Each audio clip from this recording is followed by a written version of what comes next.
Today's book is Leo the Lop. Very much 1970s.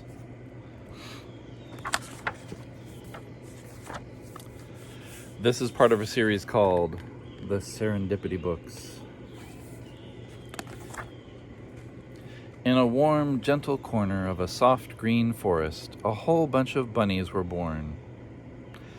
There were so many baby rabbits you almost wouldn't believe it. There were white ones, brown ones, even some with spots.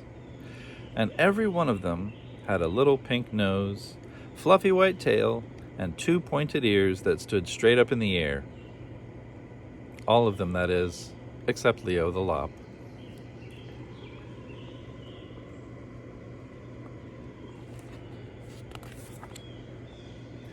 Now, it wasn't that Leo didn't have a little nose or a fluffy tail, for he did.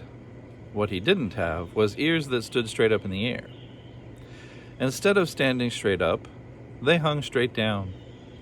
That really didn't matter to Leo because he thought he was just as normal as could be. Besides, he couldn't see his ears anyway. Actually, we'll see later in the book that he does see his ears, but artistic license and all that.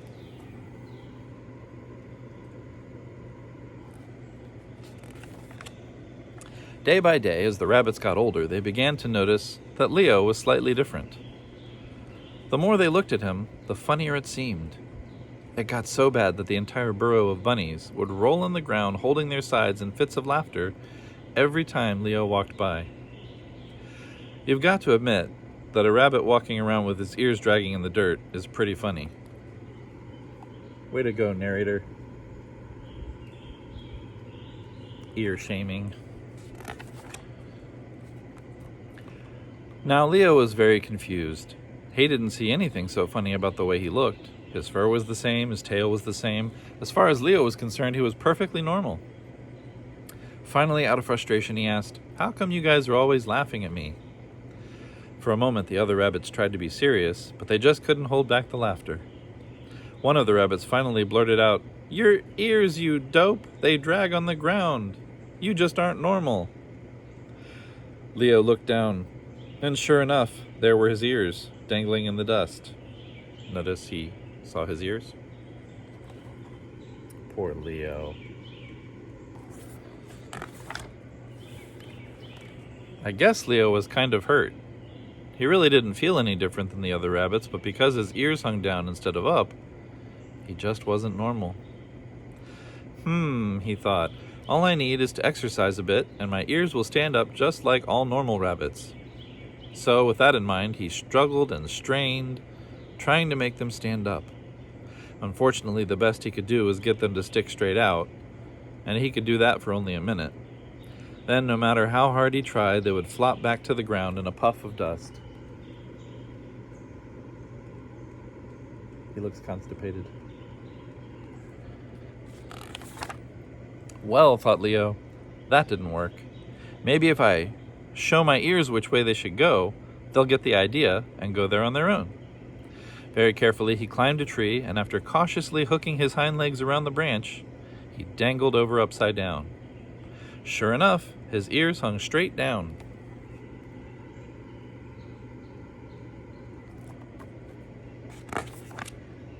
Leo must have hung that way for nearly an hour when a voice made him look around. "What you doing that for?" spoke the voice.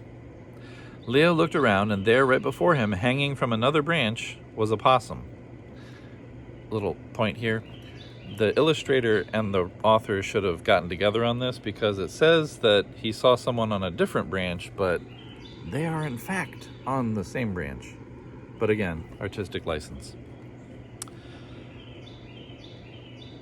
"Well," said Leo, feeling a little foolish, "I'm hanging upside down so that my ears will learn which way they're supposed to go, so I can be a normal rabbit."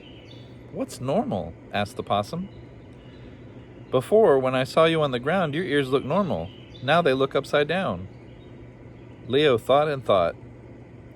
And he didn't have an answer. So, with a flip, he dropped to the ground. He thought, if my ears going down are normal, then the other rabbits with their ears going up aren't normal. The more he thought about the other rabbits, the funnier it became. With a laugh and a giggle, he raced off to tell them what he had discovered.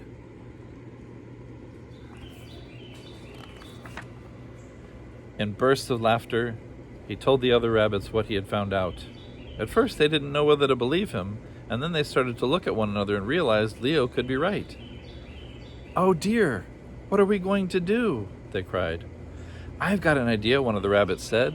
He picked up 2 big rocks, and with some twine, he tied them to the ends of his ears. Sure enough, with all that weight, his ears began to droop lower and lower until they reached the ground. Seeing his success, the other rabbits ran around picking up rocks and tying them to their ears. The power of suggestion. Everything would have been all right except for one small problem. The rocks and ears kept getting all tangled up in tails and feet till all was confusion, with bunnies lying in a dusty heap. "This isn't going to work," they said. "There's got to be a better way." "Maybe," said a little furry bunny, "if we showed our ears the way they should be normally, they would go that way naturally."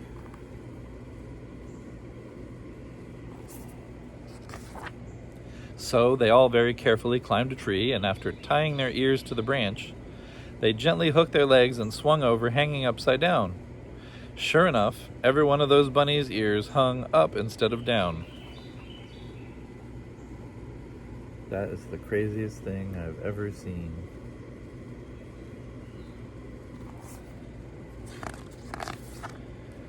They must have hung that way for a long time when a voice made them look around. "What you doing that for?" asked the voice. They looked, and right before them, hanging from a branch, was that very same possum. "Well," they said, feeling a little dumb, "we're hanging this way so our ears will be normal like Leo's." "What's normal?" asked the possum. "Before, when I saw you all on the ground, your ears looked normal. Now they look upside down." They all thought and thought, and they couldn't answer the question either. Carefully, they untied their ears and flip-flopped to the ground below.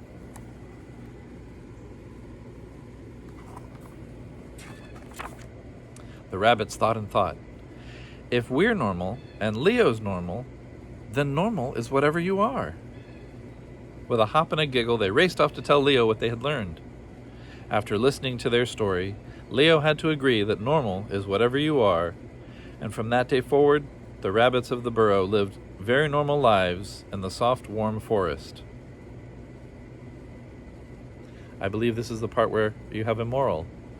So, if you are a rabbit and your ears go up or down, try to remember Leo and the lesson that he found. Leo did still have one small problem.